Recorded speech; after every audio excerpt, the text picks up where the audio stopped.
Welcome to Fireside Chats. My name is Magela Pillai, and today's subject for discussion is the third eye. In this talk show, we look at various aspects of spirituality, and we ask you, the viewer, to ask yourself whether you have a balance between your inner and outer world, and whether you enjoy a balanced and real intimate relationship with God. I'd like to introduce you to Sister Denise, who has been practicing Rajyoga Meditation for over 4 decades and who has a wealth of experience in the subject of spirituality. Sister Denise, a very warm welcome. Thank you very much. Sister Denise, tell us, the third eye, what is it, and why can't we see it?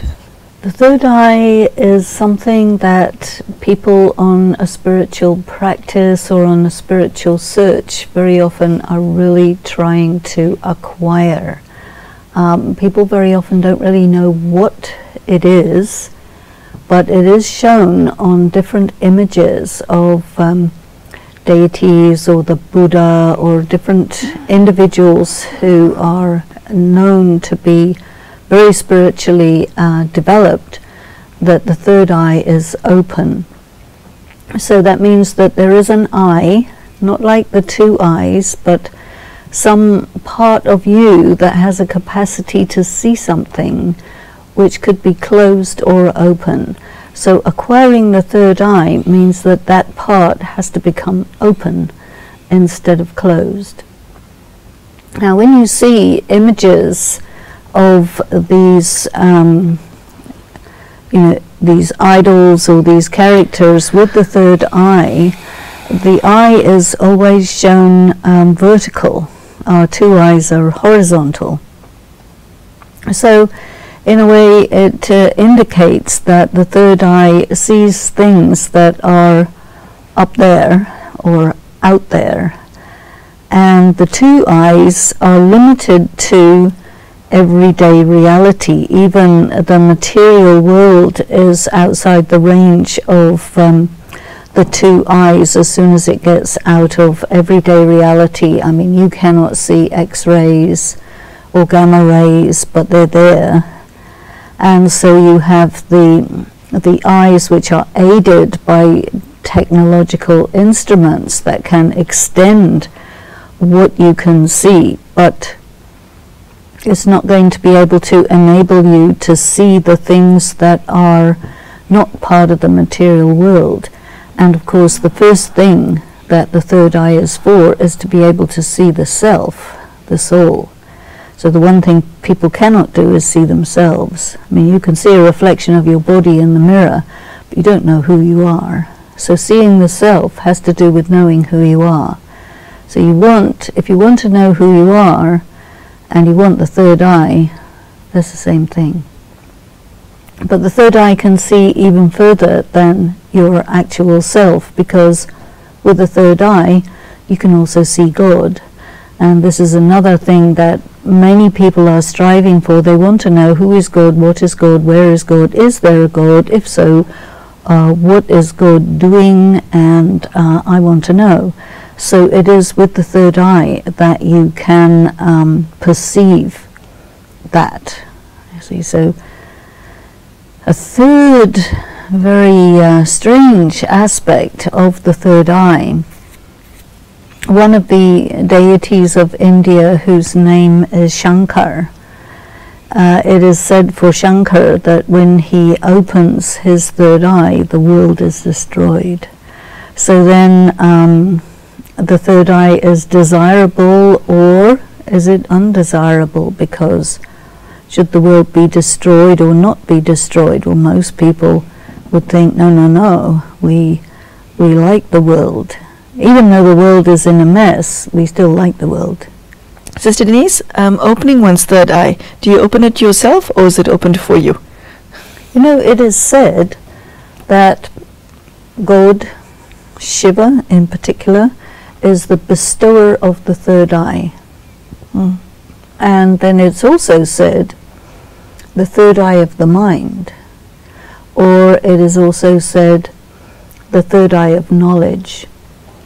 So it has everything to do with inner vision, and that there is the inner self, which can see from the inside things that are not external realities.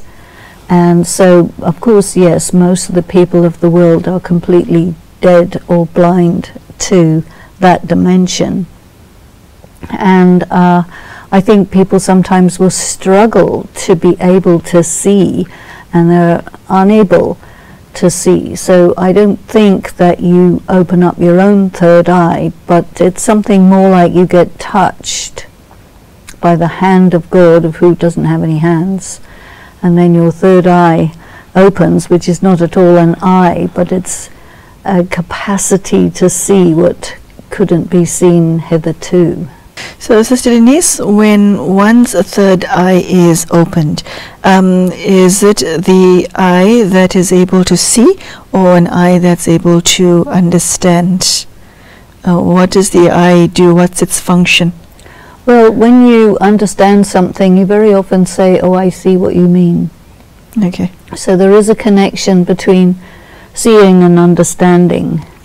There's one more attribute of the third eye that I didn't mention, but which is quite interesting, and that is, when you open the third eye, you destroy devils, you destroy negativity, you destroy demons.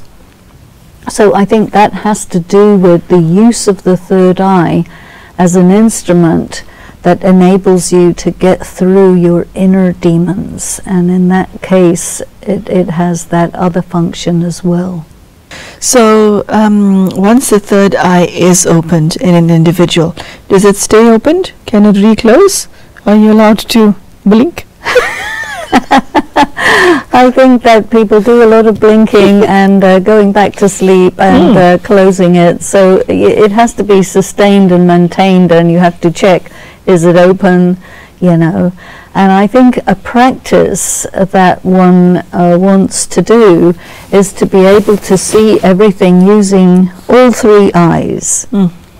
You've got to see the practical reality with your two eyes, but when you see the practical reality through the lens of your third eye, you tend to be able to see the significance. You can see what's known as the origin, continuation and conclusion of the scene that you're looking at. You see where it's going, and you get an added capacity to influence circumstances, which is always a good thing to have. Okay, Sister Denise, as one navigates one's way through life, how does having this eye open benefit you, as opposed to somebody whose eye is closed?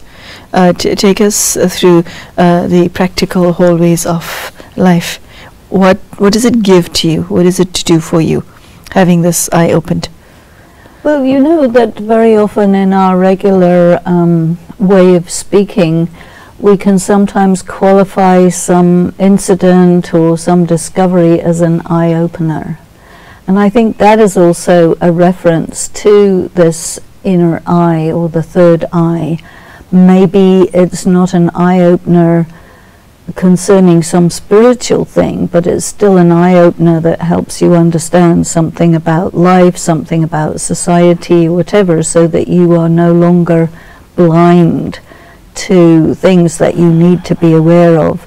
So I think the third eye, having the third eye is all about amplifying your faculties, having a very good power of discernment and discrimination, to be able to read into things depth, to be able to distinguish between speculation and discernment, to not get deceived, to see really the value of honesty, to see where maybe something's coming along that's trying to corrupt you or tempt you or terrorize you, and adjust your positioning so that it isn't going to trap you. So there are many, many uses for the third eye, and definitely it's a subtle thing. and more than anything, it helps you to understand the depth of yourself as a spiritual being and the nature of your relationship with God, which keeps you on a level where you have your worldly everything down here, but that's not all there is. Yeah, these other dimensions that give much greater sense of meaning and purpose in your life. Okay, you mentioned before that God does not have a physical component. He does not have a physical body. So he can't have two eyes. Does God have a third eye? Is he the eye in the sky? Well, very often it is said that, on the United States dollar bill, there is an eye on the top of a pyramid. This is a Masonic symbol, but I think that it does ultimately refer to the eye of God, or the all-seeing eye, because definitely the being of God is aware of everything that's going on, knows the past, knows the present, knows the future. So this all-seeing eye is that, definitely. And if you can get onto the same level as God and have the similar ability to see and have that perspective, then you are closer to God, not only in terms of feeling but also in terms of capacity. And I think that the aim of a spiritual practice, Raj Yoga, is to be as close to God and as similar to God as possible. Because it is said, in the Judeo-Christian scriptures that God makes man in his own image, and people have concluded that God is a male body, which is very physical in terms of interpretation. But I think it's better to interpret it that God makes the human soul much more similar to him, herself. Otherwise, at the moment, people are very unlike God.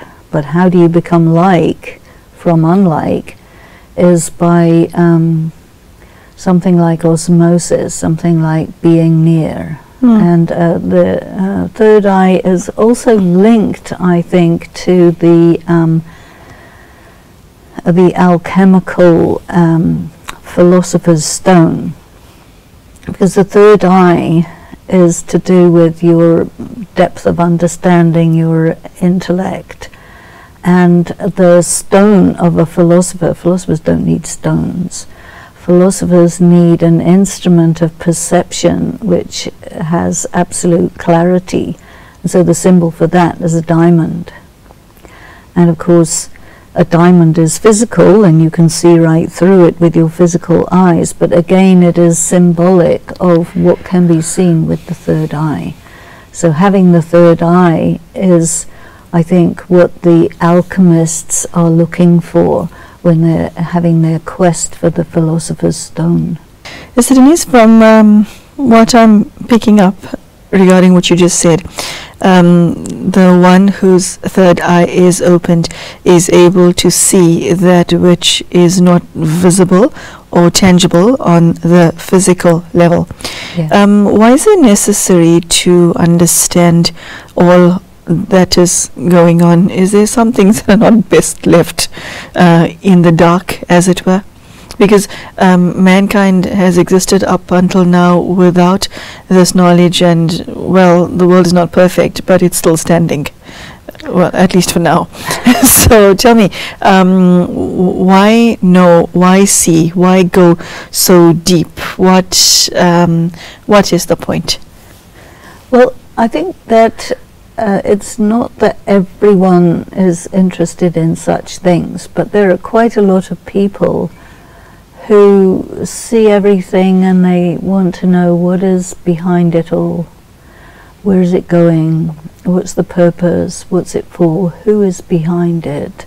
What is God? What am I? What's this all about? Once you start thinking along those lines, we can't say it's necessary, but then if you just do things that are in the category of necessary, then you're, you know, eating, sleeping, working, playing, dying, that's it, you know. So it's really the things that make the human life fundamentally different from an animal life, you see. And in the categories, humans are at the top of that pyramid. A human being is called Homo sapiens in Latin, the one who is wise. What kind of wisdom? Of course, obviously there's not too much wisdom visible, but I think that the wisdom that we're talking about here is the wisdom that is obtained when a person is spiritually well informed and has their third eye opened and is clear, you see. Because the duty of a human being is to be the trustee of the earth. God is the owner of the earth, and God will say to mankind, or to some people in mankind, I want you to look after the creation with responsibility and be the examples. Mm-hmm. And so these are what some of the religions refer to as the ancestors or the prophets, or, you know, those who really lead the way for humanity in terms of how to live, how to be, how to develop your spirituality, and so on. And at the moment the world is really very confused in those areas, so there is this desire in the minds of many people that, you know, we need to know this stuff, and where are we going to get the information from? Better we get it from the source directly. Mm-hmm. Okay. So Denise, I need to know the third eye's understanding and line of vision. The third eye understands what about the human spirit that's not commonly known, knows and sees what about God that is not commonly known, and about life. I need the specifics. The third eye will be able to discern the origin, the continuation, the end of the world. The third eye will be able to discern what am I throughout all of this time, throughout eternity. You can see everything about yourself. The third eye will show you everything about God. What does he do? Where is he? What is his attitude, opinion, all of this stuff, so that you are able to actually give answers to what's generally considered as metaphysical questions or unanswerable questions, or that you know, it is not for mankind to know. You know, there are many people who believe that, but there are some people who say, but if you did know, and if you did understand, then you would be able to transcend your limitations and to do action which results in a resolution of all of these terrible difficulties that humanity is passing through. Mm. So that is really the motivation.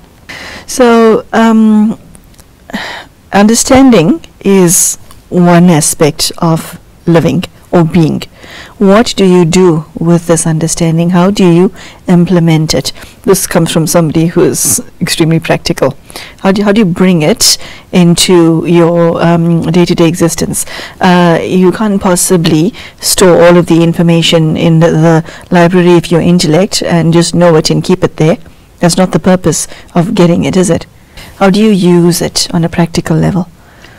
I think that when you see something just at face value, you don't understand. As so many people, they say, this is abominable. How can this possibly happen?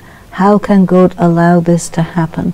What is going on? These are rhetorical questions, because there's no answer to them. The third eye gives you the ability to see what has caused all this, where it's going, and what it's all about, so that you are not in this state of almost paralysis in the face of things that are incomprehensible. So that means then, because you understand, when it comes to taking action, you can do that which is the wisest possible act to do, which will cause the best possible result for the maximum number of people to benefit. Okay, so you third eye of knowledge means that you implement it into your daily life so that your actions become wiser. Sister Denise, how does the law of karma come into play as far as your understanding or your third eye being opened is concerned? I think it's absolutely connected. When your third eye is open, you know the law of karma and you can live according to it. If your third eye is closed, you might have heard about the law of karma, but you don't apply it. You can't see it. You're blind. Okay, so blind. Somebody whose third eye is closed, is that spiritual blindness? I think so, and also the sign of a person whose third eye is closed is you would say, well, you're the one who's saying all these things, and now look what you're doing. You start doing things that are the opposite of the wise-sounding statements that maybe you were making earlier. Maybe your third eye opened for a little bit, but you didn't look after it, and you closed down and turned the other direction, and that is not looking very good for your dignity at all. Okay, unfortunately that is all we have time for today. It's been extremely interesting. I really enjoyed what you stated about the how one's third eye opened and how to keep it open. I think that's most important aspect, and spirituality obviously gives you an edge on life that one wouldn't have without the third eye being opened. So thank you so much for sharing that. There you go, brothers and sisters, the subject of the third eye, a very fascinating subject, and something that you may want to know more of at a later stage. I'm sure we can get Sister Denise back in the studio for that. Within the realm of spirituality, Sister Denise has shared the importance of the third eye. It's the eye that can see inside of yourself as well as outside, and it can see that which is intangible and that which is invisible. The third eye is regarded within spiritual circles as being the eye that is given to you by God. So it's a very precious gift, the eye of understanding. And Sister Denise has shared that the sign of having the third eye is that it's able to give you the power to have wisdom which you would not possess without having the third eye. So very deep and powerful message. I hope this show has opened your eyes, and may your eyes remain opened.